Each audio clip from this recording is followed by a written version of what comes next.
Olá, queridos alunos do sexto período do curso de Direito da Faculdade de São Lourenço. Neste pequeno vídeo lição, farei a tratativa a respeito das formas dos bens de família. Pois bem, quando o acadêmico de Direito chega nesse ponto do curso de Direito, dentro do direito de família, e que envolve inclusive a parte patrimonial, fazendo a sequência do regime de bens, do usufruto dos bens dos filhos menores, e da administração dos bens dos filhos menores, vamos agora para uma outra parte que tem um cunho patrimonial, que é o bem de família. Primeiramente, cabe ressaltar para vocês que existem duas formas propriamente ditas do bem de família em si.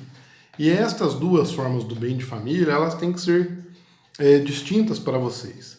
Existe, então, o bem de família legal, aquele bem de família que, obviamente, todos vocês já devem de ter algum conhecimento, que é o bem de família quando se constitui num imóvel único da família, que este é o bem de família que todo mundo tem a menor ideia, pelo menos, até não mesmo o acadêmico do direito, ele tem uma noção que existe a característica do patrimônio mínimo que uma família tem que ter, Como foi colocado lá no começo do curso de Direito, em que eu fiz uma explanação geral para vocês, dizendo a respeito daquilo que seria o conteúdo programático que a gente iria estudar, eu lembro que eu mencionei para vocês o bem de família, e um aluno me questionou, olha professor, mas bem de família, no caso o imóvel, já não é uma lei esparsa? Pois bem, existe aquela lei que trata necessariamente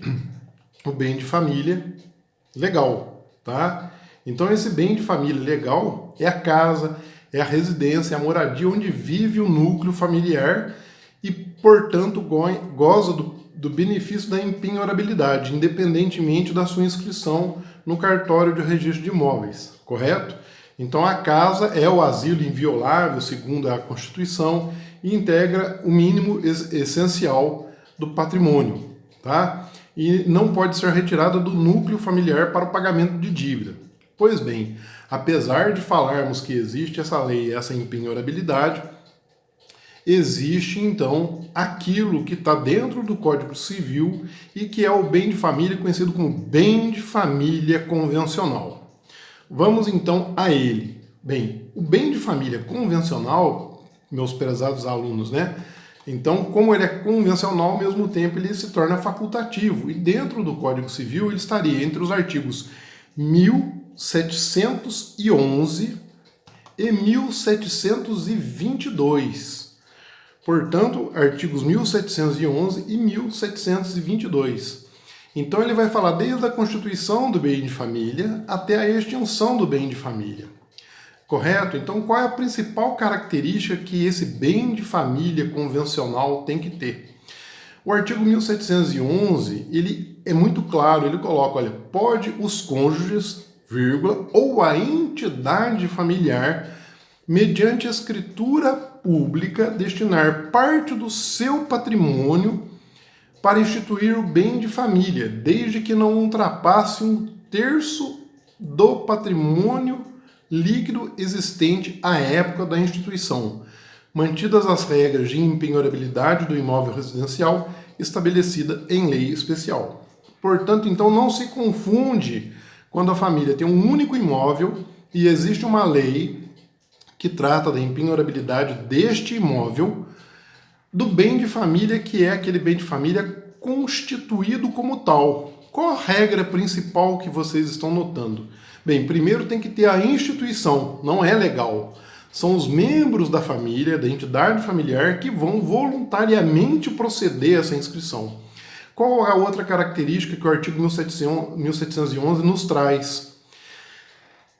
O patrimônio líquido dessa entidade familiar, este bem que será inscrito como tal, ele não pode ultrapassar a 1/3 do valor do patrimônio líquido. Portanto, se a família tem 1 milhão, o máximo que este bem pode valer é R$ 333.333,33.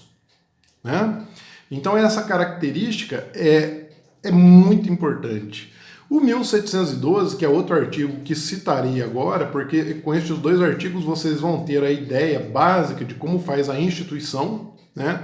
A extinção é outra história, isso será explicado nas aulas propriamente ditas, mas as duas principais características do artigo 1711 e 1712, ele nos traz o seguinte: o bem de família consistirá em prédio residencial ou urbano ou rural, e com suas pertences e acessórios, destinando-se a ambos os casos como domicílio familiar. Então a família tem que estar residindo lá.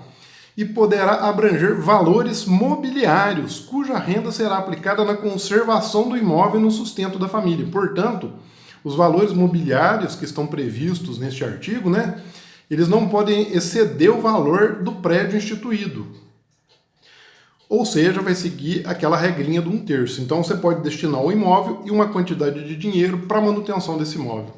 Correto, pessoal? Com isso, então, vocês passam a ter a ideia central que existe tanto bem de família voluntário, que é o que a gente está estudando, como bem de família legal. Obrigado e até a próxima videolição.